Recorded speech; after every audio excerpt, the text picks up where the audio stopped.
penggerak Angkatan 10 Kabupaten Kupang. Pada kesempatan yang berbahagia ini, saya akan mewawancarai dua kepala sekolah terkait dengan pengambilan keputusan sebagai seorang pemimpin dalam menyelesaikan kasus-kasus yang berkaitan dengan dilema etika ataupun bujukan moral. Dan yang pertama, saya akan mewawancarai kepala sekolah SMA Negeri 1 Kupang Barat, tempat di mana saya mengabdi pada saat ini. Selamat menyaksikan. Selamat pagi Bapak. Selamat pagi Ibu. Ya baik Bapak, pertama-tama saya mengucapkan terima kasih kepada Bapak Kepala Sekolah yang telah meluangkan waktu untuk saya wawancarai pada kesempatan yang berbahagia ini. Saya akan wawancara dengan Bapak terkait dengan pengambilan keputusan di lembaga ini yang berkaitan dengan kasus-kasus dilema etika ataupun bujukan moral. Ya Bapak, tentu Bapak sebagai pimpinan di lembaga ini pastinya setiap hari itu diperhadapkan dengan pengambilan keputusan terkait dengan kasus-kasus dilema etika maupun bujukan moral yang ada di lembaga ini. Pertama yang saya ingin tanyakan kepada Bapak, selama ini bagaimana Bapak mengidentifikasi kasus-kasus yang ada yang berkaitan dengan dilema etika ataupun bujukan moral? Baik, terima kasih. Jadi tentu di setiap sekolah itu pasti ada kasus-kasus. Dan karena kita berhadapan dengan manusia, pasti setiap kasus itu selalu ada. Walaupun ada kasus-kasus yang kita alami, tapi dalam penanganannya kita identifikasi kasus mana yang sebenarnya berdampak luas bagi satuan pendidikan dan mana kira-kira yang berdampak selain bagi satuan pendidikan tapi juga bagi masyarakat. Nah, hal ini yang akan membantu kita untuk kita bisa melakukan tindakan atau penyelesaian secara baik. Setiap masalah itu kita data, kita identifikasi, dan setelah kita dapatkan masalah ini, kita mencoba untuk mencari solusinya. Nah, kalau kita cari solusinya, tentu kita berhubungan dengan pihak lain. Kita lihat dari jenis kasusnya. Kasus itu berkaitan dengan siapa? Apakah butuh wakasek, butuh guru-guru BP? Nah, tentu ini kita akan melibatkan teman-teman dari wakasek, BP, sehingga membantu menyelesaikan kasus-kasus yang kita hadapi. Memang sangat dilema kalau kita pengambilan suatu keputusan terkait dengan kasus-kasus yang kita hadapi itu terkadang itu bisa memberikan penyelesaian yang dapat diterima oleh semua orang, tapi kadang juga tidak. Nah, disinilah terjadi suatu pengambilan keputusan yang membutuhkan kebijaksanaan, sehingga keputusan kita itu benar-benar dapat bermanfaat bagi semua orang. Saya kira itu. Ya baik Bapak. Jadi yang saya tangkap tadi, yang pertama kita identifikasi dulu kasusnya seperti apa, kita melihat dampaknya, kemudian kita berkolaborasi dengan Bapak Ibu guru dan sejawat yang ada di lembaga ini. Ya baik Bapak, terima kasih. Lalu bagaimana Bapak menjalankan pengambilan keputusan di lembaga ini, terutama untuk kasus-kasus seperti dilema etika, Bapak? Seperti tadi saya katakan bahwa yang harus kita lakukan itu adalah masalah-masalah yang atau kasus-kasus yang kita hadapi itu kita mendata. Setelah kita data, kita akan melakukan pembinaan. dalam pembinaan ini tentu kita melibatkan pihak-pihak tertentu. Nah, dalam pembinaan ini tentu kita akan melakukan apa yang namanya sampai pada satu titik keputusan terhadap penyelesaian kasus. Untuk itu, setiap kasus yang kita hadapi, tentu kita harus betul-betul memiliki waktu atau ruang yang pas untuk kita selesaikan. Nah, jadi kasus-kasus itu dia butuh penyelesaian yang benar-benar sangat bermanfaat bagi suatu perubahan. Jadi kalau misalnya kasus itu berkaitan dengan anak-anak atau berkaitan dengan guru, pegawai, penyelesaian sebuah kasus, keputusan yang kita ambil itu mesti membawa satu perubahan bagi pihak-pihak yang terkait dalam kasus-kasus tertentu. Nah itu tentu dalam hal ini mereka yang terlibat dalam berbagai kasus itu benar-benar mendapatkan satu manfaat dari keputusan yang kita ambil. Saya kira itu. Ya, baik Bapak. Dalam penanganan kasus yang berkaitan dengan dilema etika ini Bapak, hal-hal apa saja yang selama ini Bapak rasa bahwa itu sudah efektif dalam pengambilan keputusan yang ada? Kalau dalam pengambilan keputusan terkait dengan dilema etika, maka yang saya anggap efektif itu adalah ini masalah-masalah atau kasus-kasus ini mesti dibawa dan dibicarakan, didiskusikan secara bersama, baik dengan orang tua, guru, atau guru BP terutama, sehingga penyelesaian kasus-kasus seperti itu, keputusan yang kita ambil itu benar-benar tidak semata-mata atas keinginan satu orang. Ini tujuannya agar kita saling berdiskusi, kita saling memberikan pendapat, masukan dalam kita menangani satu kasus. Nah, sebagai kepala sekolah tentu harus mendengarkan. Sebagai pengambil keputusan, keputusan itu diupayakan agar dapat diterima oleh semua.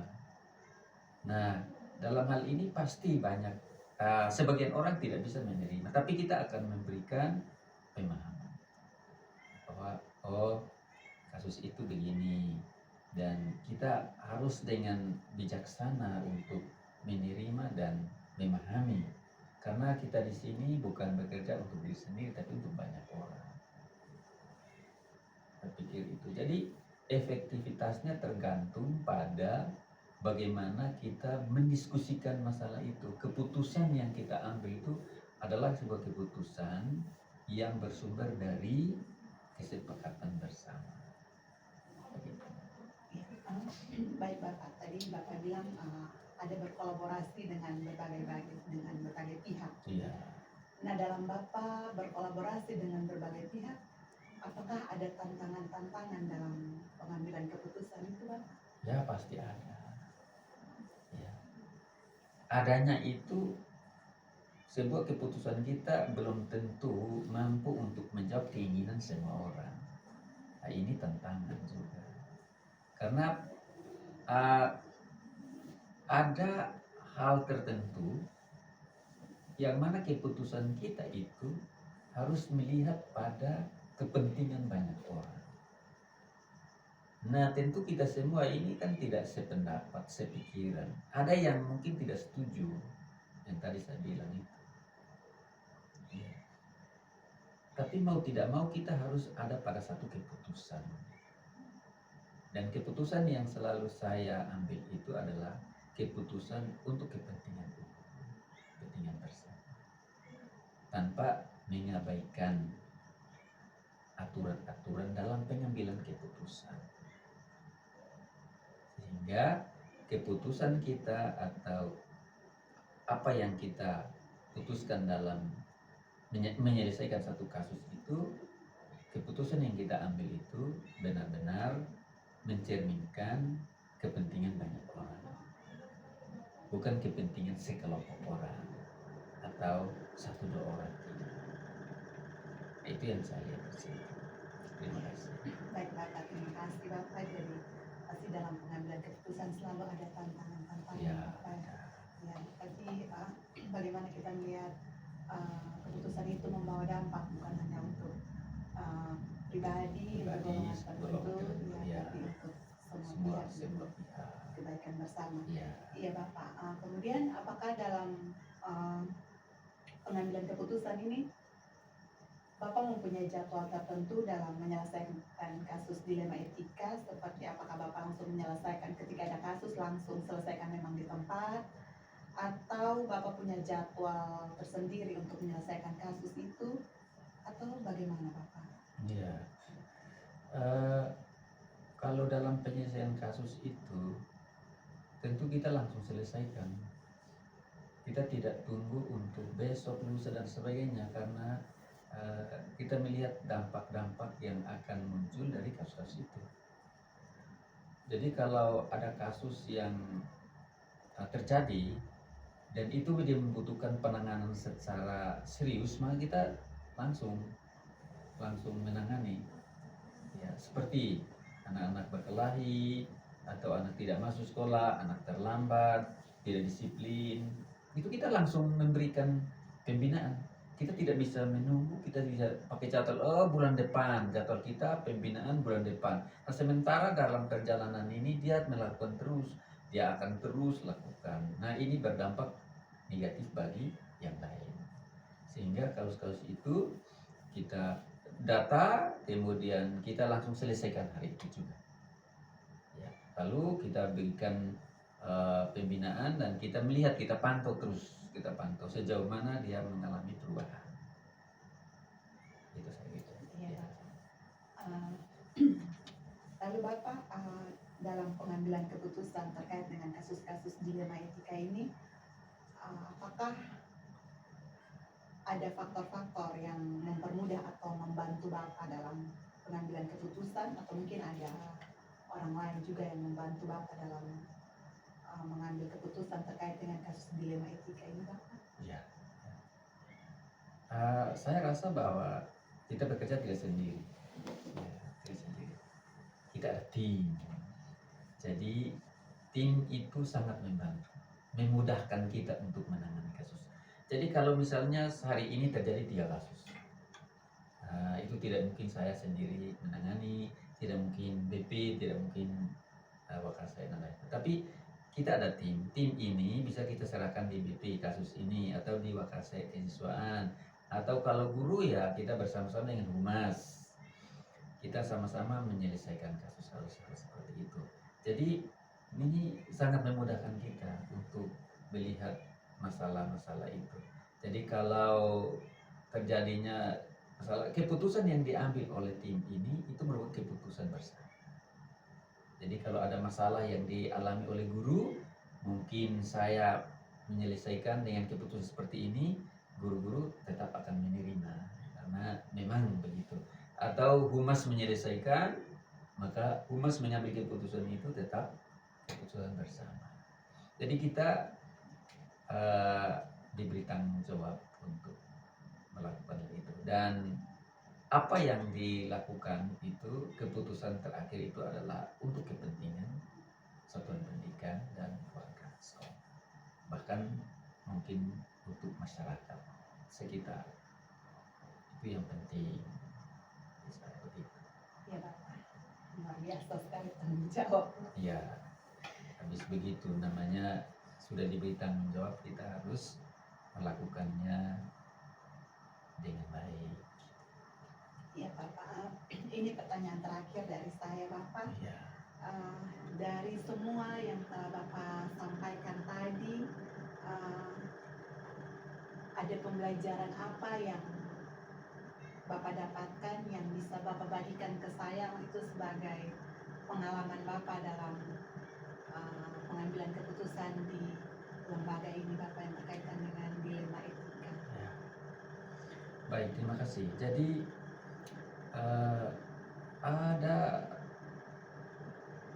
hal yang memberikan kita kewasan pikiran, dan kita bisa belajar banyak dari setiap kasus yang ada. Jadi setiap kasus yang ada itu bukan menjadi sesuatu yang menantang untuk kita bisa menghindari, tetapi itu adalah pembelajaran kita.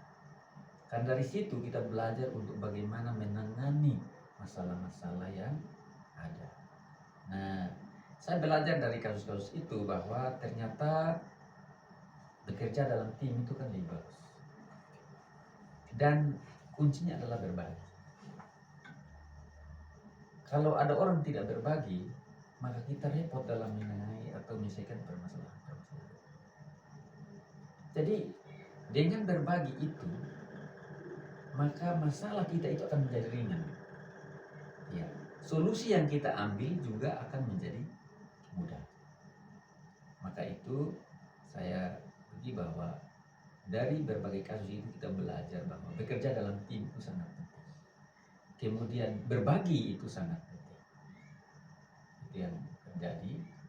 Yang ketiga, bahwa kita pintar tapi harus bijaksana. Orang pintar kalau tidak bijaksana tidak bisa. Kita tidak bisa mengandalkan kepintaran dalam menangani kasus-kasus, tapi kebijaksanaan itu sangat penting dalam menangani kasus-kasus. Itu yang saya bisa bagikan dan bisa digunakan dalam kehidupan kita hari-hari. Terima kasih. Baik, terima kasih Bapak.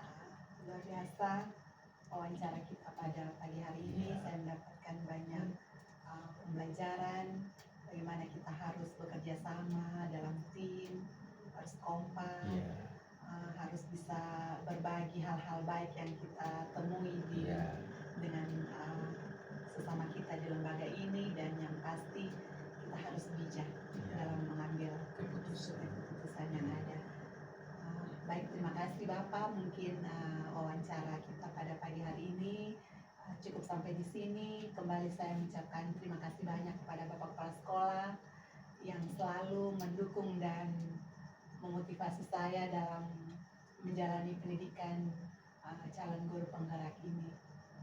Sekali lagi terima kasih banyak Oke, Bapak. terima kasih. Saya juga tetap memberi dukungan karena hasil dari didikan CGP ini akan sangat bermanfaat bagi satuan pendidikan. Dan itu yang tadi saya bilang bahwa tim kita akan lebih kuat dengan orang-orang yang sudah lebih maju, lebih profesional, dan satuan pendidikan kita akan lebih maju lagi dari hasil-hasil itu. Karena itu saya tetap akan memberi dukungan. Terima kasih. Terima kasih banyak Bapak. Ya. Salam, Selamat pagi. Ya. Salam dan bahagia. Pada kesempatan yang berbahagia ini, saya akan melakukan wawancara dengan Kepala Sekolah SMA Negeri 2 Kupang Barat terkait dengan pengambilan keputusan sebagai pemimpin di SMA Negeri 2 Kupang Barat. Selamat menyaksikan. Salam, selamat siang Ibu Kepala Sekolah. Selamat siang. Pertama-tama saya mengucapkan terima kasih karena Ibu telah meluangkan waktu untuk saya wawancarai pada kesempatan yang berbahagia ini. Pada saat ini saya akan mewawancarai Ibu terkait dengan pengambilan keputusan di sekolah terkait dengan kasus-kasus yang biasa terjadi berkaitan dengan dilema etika ataupun rujukan moral. Ya, baik Ibu, tentunya di dalam keseharian Ibu sebagai kepala sekolah, tentu Ibu selalu diperhadapkan dengan pengambilan keputusan, dan kasus-kasus yang ada yang berkaitan dengan dilema etika maupun rujukan moral tentu selalu ada dalam keseharian ya Ibu yang kita temui. Yang ingin saya tanyakan kepada Ibu, bagaimana cara Ibu mengidentifikasi kasus-kasus yang ada, baik kasus dilema etika maupun kasus-kasus yang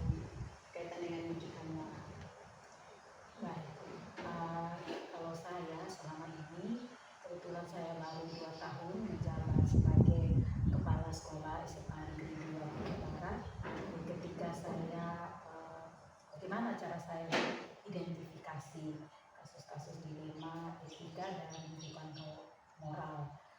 Identifikasinya itu biasanya saya menemukan dari peristiwa-peristiwa sehari-hari yang saya temui. Kemudian saya mencatat temuan-temuan itu. Selain itu ada masukan juga saat kami mengadakan refleksi atau rapat bulanan. Di situ kami ada masukan dari rekan guru terkait semua persoalan yang terjadi di sekolah. Nah, setelah data-data itu saya ambil, itu saya memikirkan, saya merenung dan memikirkan bagaimana caranya untuk mengatasi persoalan ini. Kemudian selain dari itu, saya berkomunikasi dengan panutan saya, yaitu Bapak Pengawas, kemudian rekan-rekan kepala sekolah, yang saya merasa bahwa mereka adalah senior saya yang bisa membantu saya dalam mengatasi persoalan yang membuat saya dilema untuk mengambil satu keputusan. Ya, karena yang saya anut dalam memutuskan sesuatu itu saya berpikirnya terkait dengan kebutuhan guru-guru saya.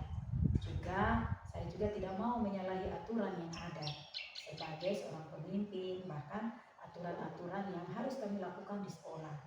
Jadi terlepas dengan kedekatan kami sebagai keluarga, terlepas dari itu, sehingga saya ketika mengidentifikasi, saya berdiskusi dengan panutan-panutan saya, kemudian juga dengan waka-waka saya ketika itu berkaitan dengan waka-waka. Misalnya kalau dengan guru-guru, berarti saya berdiskusi lebih dalam lagi dengan waka kurikulum. Kalau berkaitan dengan siswa, berarti saya berdiskusi dengan waka kesiswaan, juga dengan humas. Kemudian kalaupun masalahnya lebih banyak membutuhkan partisipasi orang tua, maka pasti saya akan berdiskusi dengan orang tua. Setelah itu baru saya memutuskan. Jadi yang pasti mengidentifikasi yang ada, mencatat kasus-kasus yang ada, kemudian berkolaborasi dengan berbagai pihak baik di sekolah maupun dari dinas. Ya Ibu. Lalu bagaimana Ibu menjalankan pengambilan keputusan di sekolah, terutama untuk kasus-kasus yang berkaitan dengan dilema etika? Iya, kalau mengambil keputusan terkait dilema etika, itu yang pasti saya harus menguji keputusan yang akan saya ambil. Saya sudah punya keputusan, tetapi saya uji kembali. Apakah keputusan ini berdampaknya seperti apa? Sejauh mana dampaknya terhadap orang yang saya berikan keputusan ini? Jadi itu saya akan uji kembali. Nah, uji kembali ini yang saya cari fakta. Saya cari fakta, bukti-bukti di mana misalnya kalau kasusnya saya harus mengambil keputusan terhadap seorang guru yang suka terlambat masuk kelas, yaitu pasti saya akan menguji kembali fakta-fakta yang membuat guru tersebut sering terlambat masuk kelas, seperti itu. Ya, jadi dalam menjalankan pengambilan keputusan di sekolah, melihat dari fakta-fakta yang ada, kemudian menguji kembali setiap fakta yang ada. Ya. Lalu Ibu, dari langkah-langkah itu selama ini yang Ibu anggap paling efektif dalam pengambilan keputusan itu seperti apa? Kalau menurut saya itu yang paling efektif adalah mengambil keputusan dengan rasa.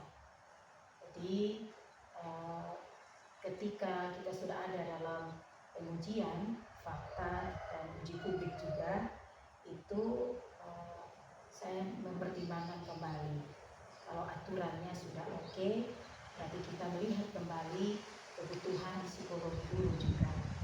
Jadi lebih kepada kepedulian, bagaimana guru ini bisa menjalankan tugasnya secara baik dan tidak ada tekanan, melainkan dia menikmati pekerjaannya dengan dia merasa dihargai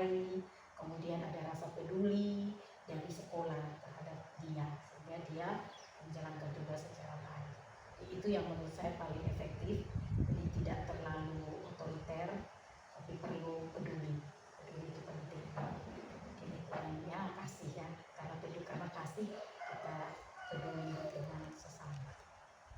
Baik Ibu, dari langkah-langkah yang Ibu rasa sudah efektif dalam mengambil keputusan, tentu ada tantangan-tantangan. Hal-hal apa saja yang merupakan tantangan buat Ibu dalam pengambilan keputusan yang ada? Iya, tantangan itu sudah pasti. Yang namanya setiap keputusan pasti ada tantangan. Apalagi kalau keputusannya itu berdampak baik terhadap dirinya sendiri ataupun terhadap sekolah, juga terutama terhadap anak-anak. Dan yang pasti biasanya tantangan itu pada awalnya selama ini belum diterima seperti itu, tetapi ketika ada komunikasi terus menerus, karena ruangan saya itu saya sudah sampaikan bahwa pintu saya tidak pernah tertutup. Apapun yang terjadi, silakan komunikasikan dengan saya. Kita cari solusi bersama apa persoalannya, sehingga kita bisa mencari langkah selanjutnya ketika tantangan pertama itu ketika mereka belum siap untuk terima. Kadang kita melihat dari sikap mereka, kita tahu bahwa mereka tidak menerima keputusan yang saya berikan. Artinya belum menerima. Jadi misalnya kalau saya kasih keputusan, oke, Ibu, saya kasih jam kedua, karena saya tahu juga Ibu memiliki bayi. Jadi supaya jangan terlambat, saya kasih ke jam kedua.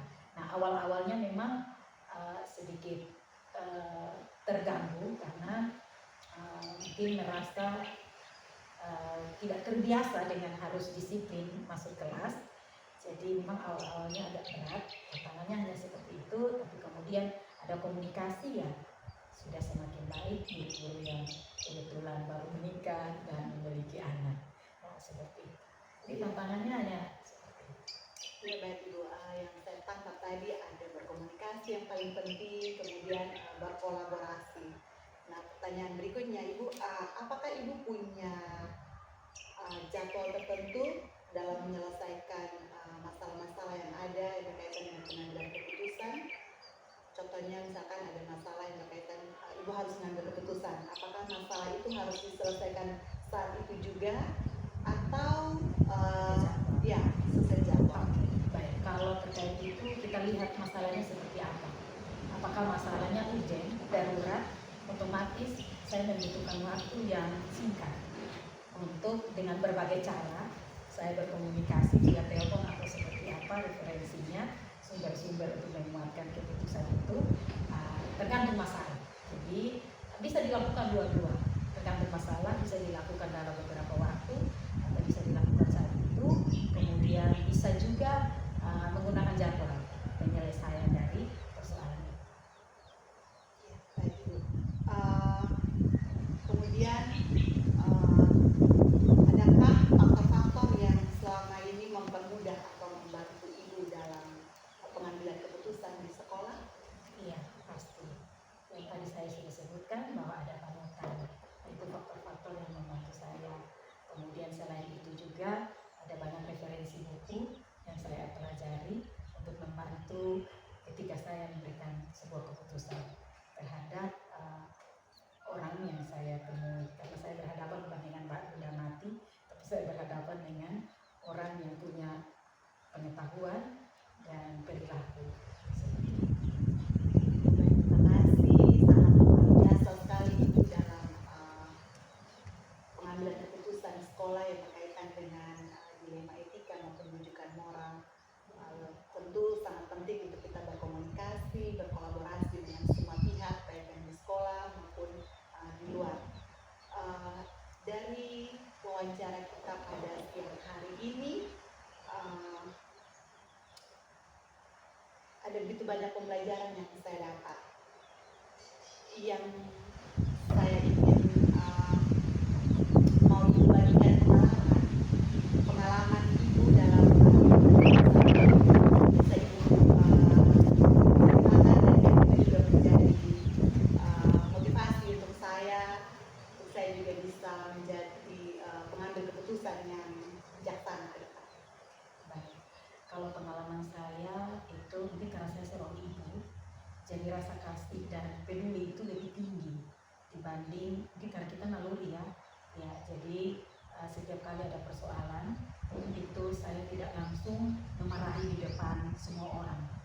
Misalnya ada kesalahan atau apa masalah, saya tidak langsung memarahi guru tersebut atau langsung mengatakan sesuatu untuk diperbaiki saat itu juga di depan orang lain. Jadi saya selalu ibu sebentar ketemu saya, atau Pak sebentar saya ingin sekali berdiskusi dengan Pak. Seperti itu saja. Jadi mungkin ketika kita menjadi pemimpin, berusaha menjadi pemimpin yang selalu diteladani. Jadi ketika kita tidak lagi menjadi seorang pemimpin, kita pun terus disukai oleh orang-orang. Mungkin Luar biasa sekali pengalaman Ibu, dan ini juga menjadi satu kesempatan untuk saya untuk terus belajar untuk bisa menjadi lebih baik lagi dalam mengambil keputusan yang ada, terutama yang berkaitan dengan dilema etik maupun mewujudkan norma. Terima kasih Ibu, sama-sama. sehat Terima selalu, kasih juga. Terima kasih. awet muda. Terima kasih. Sukses ya Ibu Terima kasih. JGP. Demikianlah hasil wawancara saya bersama dengan Bapak Ibu Kepala Sekolah yang ada. Sekian dan terima kasih.